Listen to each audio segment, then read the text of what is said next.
నిజంగా లక్కీ అనే చెప్పాలి. నేను ట్రావెల్ చేస్తున్న ట్రైన్ అయితే ఇవాళ ఒక యాక్సిడెంట్‌కి అయితే గురైంది. త్రుటిలో తప్పిన పెను ప్రమాదం. దేవుడి దయ వల్ల ఎవ్వరికీ ఏం కాలేదు. ఏదైతే నాగావళి సూపర్ ఫాస్ట్ ఎక్స్‌ప్రెస్ ఉందో అది ఇవాళ విజయనగరం నుంచి వెళ్తుంటే ఆహ్, ట్రైన్ పట్టాలైతే తప్పింది. 2 బోగీలైతే పట్టాలు తప్పినాయి. ఎవ్వరికీ ఏం కాలేదు. ఎటువంటి ఆస్తి నష్టం గానీ, ప్రాణ నష్టం గానీ అయితే జరగలేదు. లక్కీ ఏంటంటే నేను అదే టైంకి నా స్టేషన్ వచ్చిందని నేను దిగిపోయాను. మా ఫ్రెండ్స్ అయితే అదే టైంలో ఉన్నారు. ఇంకా వాళ్ళ జర్నీ అయితే కంటిన్యూ చేస్తున్నారు. నేనైతే విజయనగరంలో డిబోర్డ్ అయిపోయాను.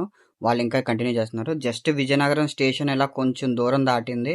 అంతే 2 బోగీలు అయితే పట్టాలు తప్పిపోయినాయి. ఆల్మోస్ట్ ఒక 1½ అవర్ అయితే కష్టపడ్డారు. చాలామంది అక్కడ ట్రాక్ డిపార్ట్మెంట్ కానీ రిలేటెడ్ డిపార్ట్మెంట్స్ వచ్చి మొత్తం ట్రైన్ అయితే యథావిధిగా సెట్ చేశారు. ట్రైన్ అయితే స్లో మూమెంట్లోనే వెళ్ళింది. ఎందుకంటే ఆల్రెడీ పట్టాలు తప్పినాయి కాబట్టి కొంచెం ఒక సర్టెన్ ఒక 30 kmphలో అలాగైతే తీసుకొని వెళ్ళారు. ట్రైన్ అయితే చాలా డిలే నడిచింది. రీసెంట్ డేస్లో చూసుకున్నట్లయితే ఇలాంటి యాక్సిడెంట్లు అయితే చాలానే జరుగుతున్నాయి ఇండియన్ రైల్వేస్లో. దీనికి రూట్ కాజ్ ఏంటి అనేది అయితే ప్రాపర్గా తెలియట్లేదు. మీకు ఇలాంటి ఎక్స్పీరియన్స్ ఎప్పుడైనా అయిందా? కింద కామెంట్ సెక్షన్లో అయితే కామెంట్ చేయండి. కొత్తగా వచ్చిన వాళ్ళైతే మన ఛానల్ని అయితే సబ్స్క్రైబ్ చేసుకోండి. Hope you like this video.